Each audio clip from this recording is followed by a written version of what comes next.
Technically, I'm a union organizer, but community organizer is still, I think, applicable because with the union, we do reach out to community groups and other groups because our causes are more than just about for our members. You know, they can expand into like different coalitions. But I work with construction workers. The Laborers International Union has about like 500,000 construction workers, construction laborers in the United States. In Ohio, we got about just over 20,000. And so that's what we do. We fight to expand our work opportunities for our construction workers here, and also fight to have more members in our jurisdiction. So the more members we got and the more jobs we have for them, you know, the more we can grow and expand the contracts that we have that let them have a good living working on a construction job and even a career. And that just expands our organization, but also expands that opportunity for people who work in that. It starts, I think, from my family. My parents were immigrants to this country, and you know, that's that whole typical story of seeing your parents, you know, go through a lot of struggles and all that. But I kind of was really in tune with like working class ideas and seeing people having to work, you know, all their lives. And even in America, when the narrative is you can work real hard and then you'll become like the best and make all this money, it's like, well, that's not true, right? And so that was very present to me when I was a kid and still now. And so that was just always in me. And then when I got to college, I kind of like accidentally, not accidentally, but I kind of like joined this program called the Industrial and Labor Relations at my university. And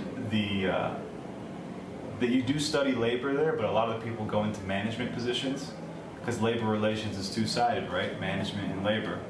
A lot of people choose the money side, where they make a bunch of money. And the other side of that is people who actually support labor rights, work in people's rights, work for labor unions and things of that nature. And so I kind of took that road by accident. You know, I had the inclination to do that work, but I didn't even know what the hell a union was before I was in college. So it was a little bit by accident, but it all kind of made sense in the end. And I got this job out here in Ohio about 3 years ago, and I moved out here. So that's how I got into it. And what's the hardest part about being a community organizer or working with people to get things done?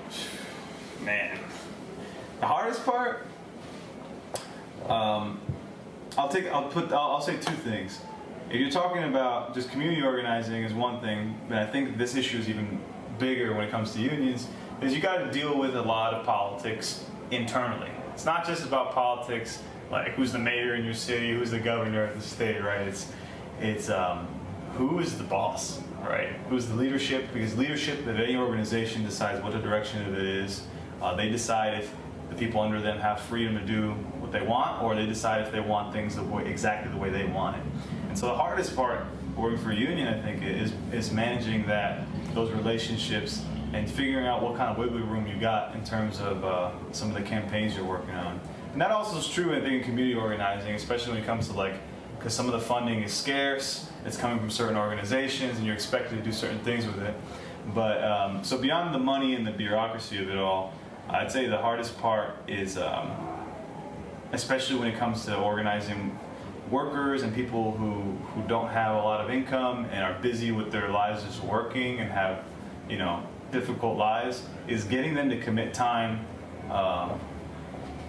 to what you're organizing about. Because in the end, I could be the most outspoken organizer, and maybe I can get some press and say something, but that's not the point. The point of organizing is not for me to be a celebrity rock star and say all these quotes so the newspaper can film me.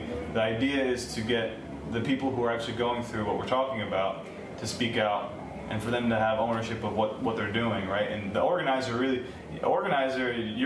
I think an alternative name for organizer could be like motivator or encourager or empowerer, all right? Because your job is to empower other people to kind of take the reins of their own life, motivate them to kind of help them change their situation, because wherever they're at in terms of when it comes to unions, for example, the job they may have could be better, right? But maybe they're not aware of the law, they're not aware of the options that are available to them, and so we, as organizers, we help them flesh all that out and empower them. So I think that's a good way of putting it. What woke you up or got you interested in issues bigger than what we normally see? What got me woke? I was mentioning this before about like my family and like that typical immigrant story that you see your family struggle and all that.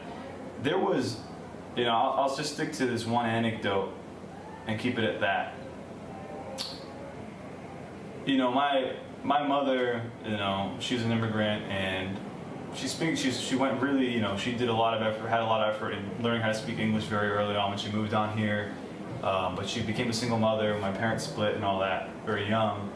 And I remember having to drive around with her. She had this job with Philip Morris. Philip Morris is at least at the time, was the parent company of Marlboro cigarettes.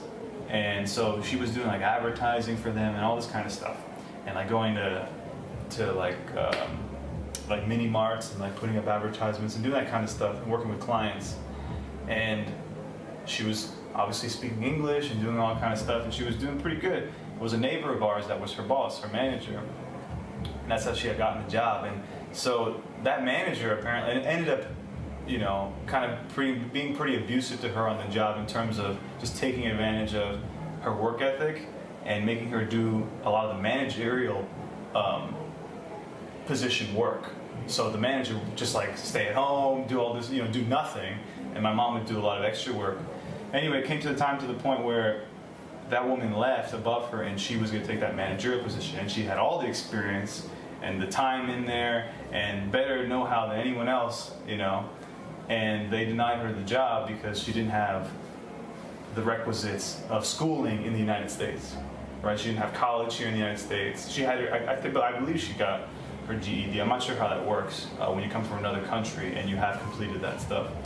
But like that was kind of like, that's always present in my head when I think about opportunities in your country and like working hard and where it's going to get you.